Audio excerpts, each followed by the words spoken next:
You're listening to the smartest guys in marketing, the best show on the planet for client businesses to learn about traffic, funnels, sales, conversions, and marketing coolness. Chris and Taylor are the founders of Traffic and Funnels, a digital marketing consultancy helping you get paid clients from cold traffic daily.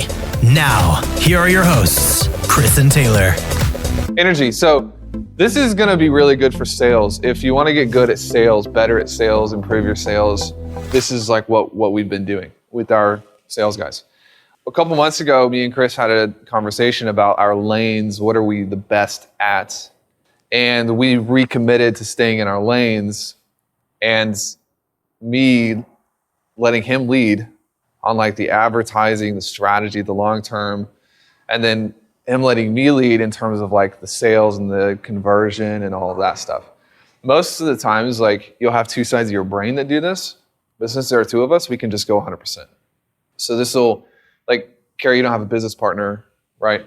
So you can use the same principle, but you're going to segment days, whereas we segment responsibilities.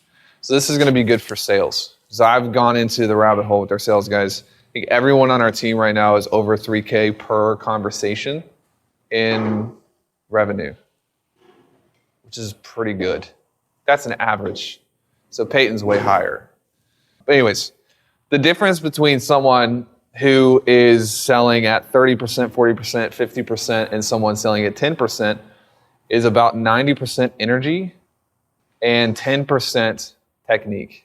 What we're about to go into should destroy you in terms of what you think actually produces results. Because we all think that it's all technique. And can you listen to my call?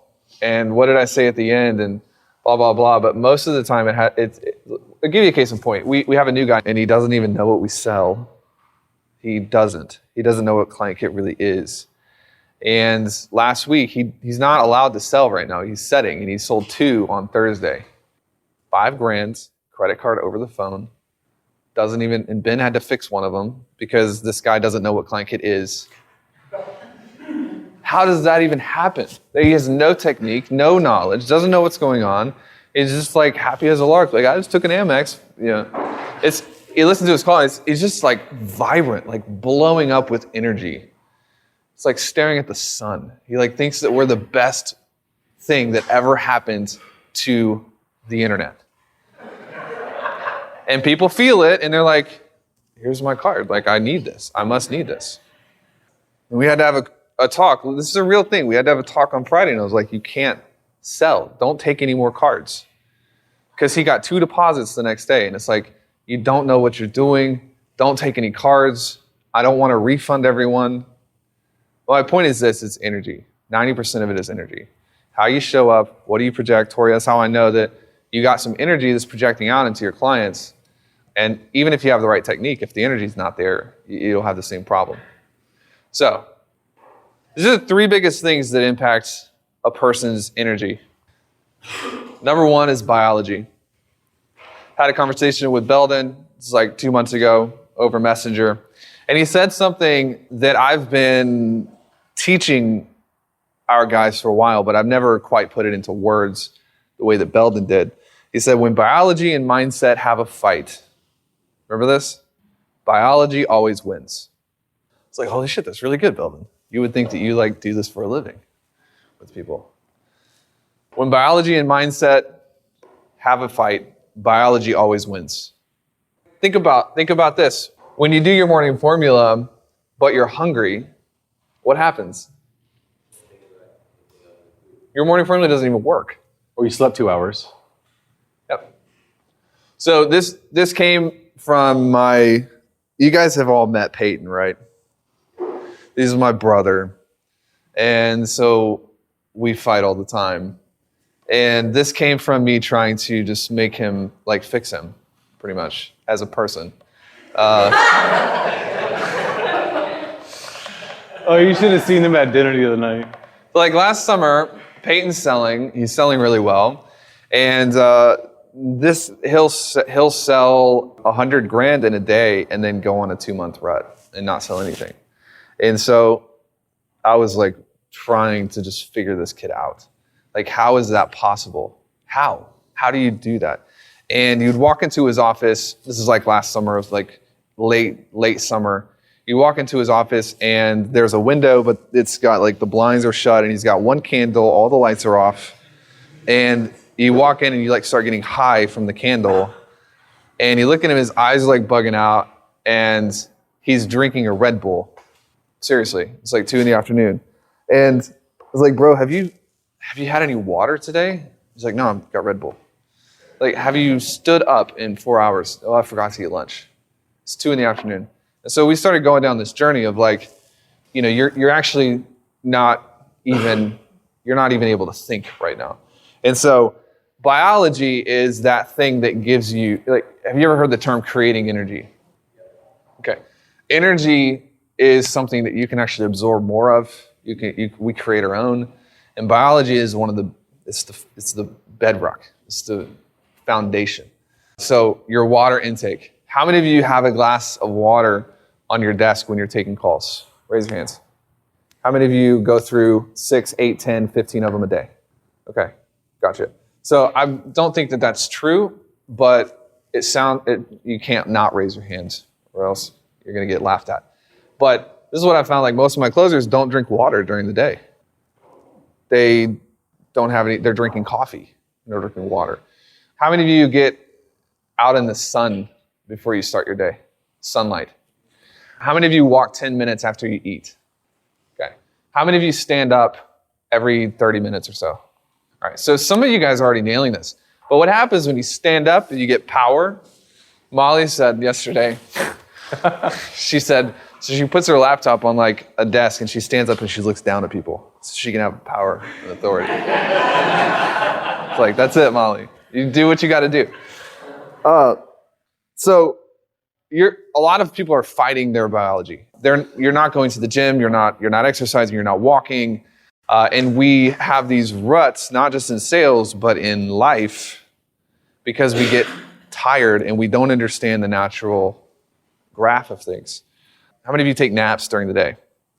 Taking a nap is fixing, Peyton has a big rut after lunch, and then Cole has one late afternoon. Everybody's a little bit different. When you start noticing when this is, you can take a cup of coffee, take a 12-minute nap, and you wake up excited to go. Because how long does it take for caffeine to get in your bloodstream? 15 minutes, 10, 20 minutes. Take a cup of coffee, take a 12-minute nap, you reset. So it's actually very, very profitable to take a little bit of time to construct your perfect habitat or environment for you to be able to produce. Number 2 is vision. Vision. You guys know what vision is, right? 2 big risks with vision. Both of them will take you out of the game. The first is when your future vision is smaller than your current reality. Some of you say, why would that ever happen to me? Well, if you are in a punctuated equilibrium, you probably surpassed what has been your vision for 10 years, 5 years, 3 years. So this happens all the time, all the time. To us, to our closers, to Ben, to everyone. And what it looks like is this. Cole has a goal to make 15 grand a month. And Cole's just trucking along, and that's his vision, and he's reaching for it. And then he has a week where he makes 22 grand. And then nothing breaks right away, but he doesn't change his goal. But now he's doing 30 grand a month. And then he has a bad day, and he thinks, what am I even doing this for? I've already hit my goal. And then he just quits. That's the risk of not having an update. It's a moving target. When you get to 50 grand a month, then you're going to likely change the target. And if you don't, it has to be a decision, because happiness comes from control. So if you don't make that decision, then you're going to just circumvent yourself. So if your future vision is smaller than your current reality, then you are likely going to get depressed as soon as you have a bad day. So my dad told me this story when I was a little kid. And it was the first seafood restaurant in Chicago that actually transported in fresh fish every day. It was the first one. Because back, everything would be frozen, and they would actually send it in live. And the restaurant started blowing up. And the restaurant owner contracted a marine biologist because the fish were dying, and I don't know the exact ratios, but it was something like when the train pulled in, 60% of the fish would be dead, and then 40% would be alive, and then it'd be like they'd have to clean out the waste and things like that. And it's like, why are the fish dying? And so it took like a couple weeks, and the guy basically said, put a barracuda in the tank, this big tank, with the fish. And the ratio is reversed. So 60% stayed alive and 40% would die, but there was no waste because it was being eaten. And the idea of the story is that an animal without a reason to like survive will just die. There's nothing for it to do. Like survival is an instinct. And so as long as we understand that, like as humans, like if you don't have anything to push on, if there is no struggle, I mean, a muscle that doesn't have any struggle just atrophies. It dies. This is written into the DNA of everything that lives. It's like nails on a chalkboard when we hear clients and anybody really talk about how they're just kind of tired of the struggle and when will it get easier, and hopefully it never gets easier. Like hopefully you level up and then you add more weight. Like hopefully you don't just get easier and stay stagnant, because that's when you die. All right, number one is your future vision is smaller than your current reality. Number two is you have a big vision, but you don't know what the first lever is to pull. This is what you got to watch out for. Is like, number one, if your vision, if everything you're working for is like worse off than what you have today, you're going to self-sabotage. You're not going to try to get there, and you're going to get into a slump. Likewise, if you have a vision of $8 million a month and you have no idea like what is the plan to get there and you can't see it, that's a fail too. This is really dangerous because then you can't correlate and regulation loses its power because you don't know what creates movement towards the goal. Yeah, something to add to that too, I think, is your association of the goals.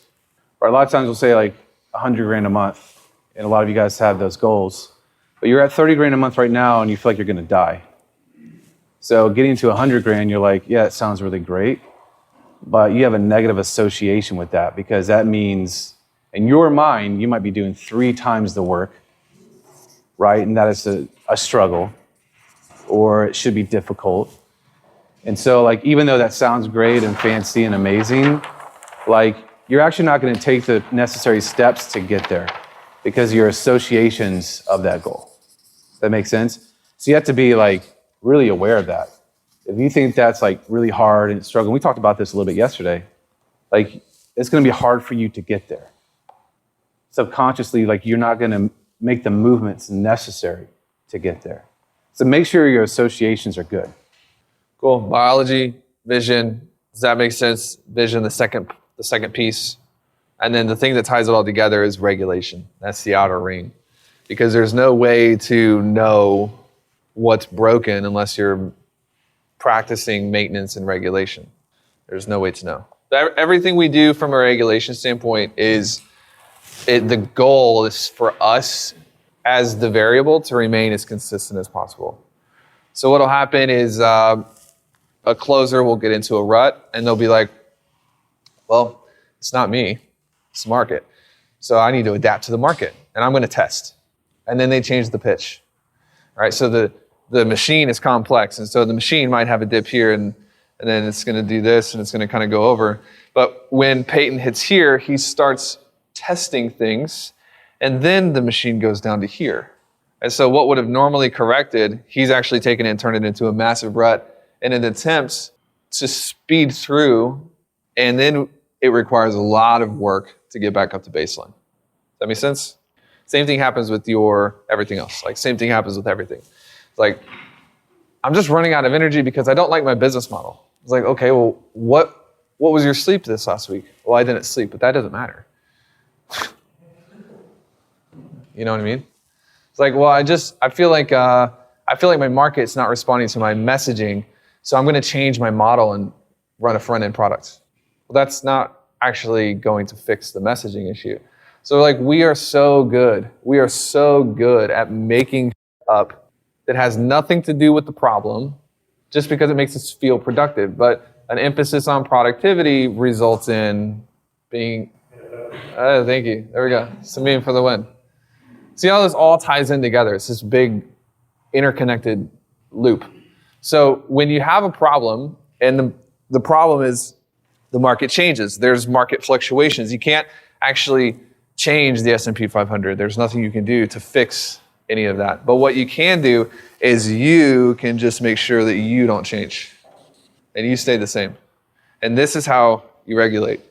And so I can give you example after example after example, story after story after story of homeboy goes out of town back home, and then he gets back home and he's not closing, and he doesn't know why he's not closing, and he thinks it's because of apps. But we look at the data and everything's the same, and it's like, well, have you looked at your activities since you've been home? And his sleeping patterns got off when he was visiting family, and they were negative, and he never fixed it, and he stopped doing his morning formula. And it's like the external is never the problem. We change in the middle of the slump, and then it all compounds. This is like money stuff. Because I swear, all of you are going to want to be like, no, it's the webinar. How many times? 1 million. It's Facebook. It's totally Facebook. No, it's you. Yeah. But wouldn't you have to prove that that was working prior to the change in regularity? Like the webinar, for example, like you would have to have data that it was working, or the sales conversation. Like this guy was really good at sales, then he went away, and then it didn't. Baseline. You have to have a baseline. Yeah. You have to build a baseline. I guess I just am thinking like right now with what I'm looking at, like it's not really working that well, but it hasn't worked. So. Well, it depends on if it's a nuance or if it's a principle. And marketing is pretty principle based. So what would happen? Well, we can do this test.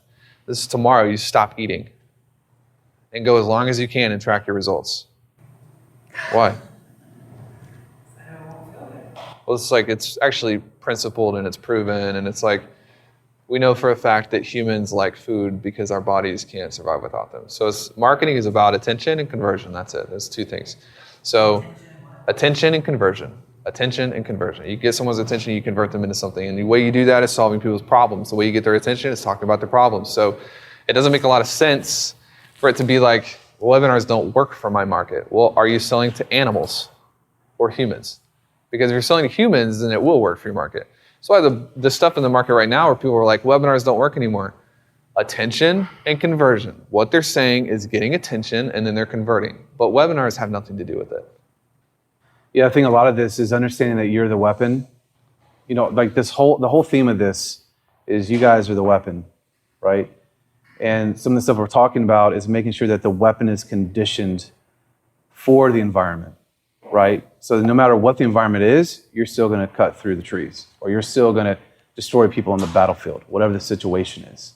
So whether your webinar is not working, it's not you and it's not your emotions, right? Because you're set, you're centered, you know what's going on. So you have a good standing position to deal with the issues. I feel like where we're at right now in our business is we are extremely good now at that. And just being a pillar like in the wind, in the storm, that it's not, we're just not affected by external things, whether it's a salesperson traveling or an ad issue, right? So this is like, if you get this, it took us millions of dollars to figure out and a lot of time and a lot of employees. Like this is the goal.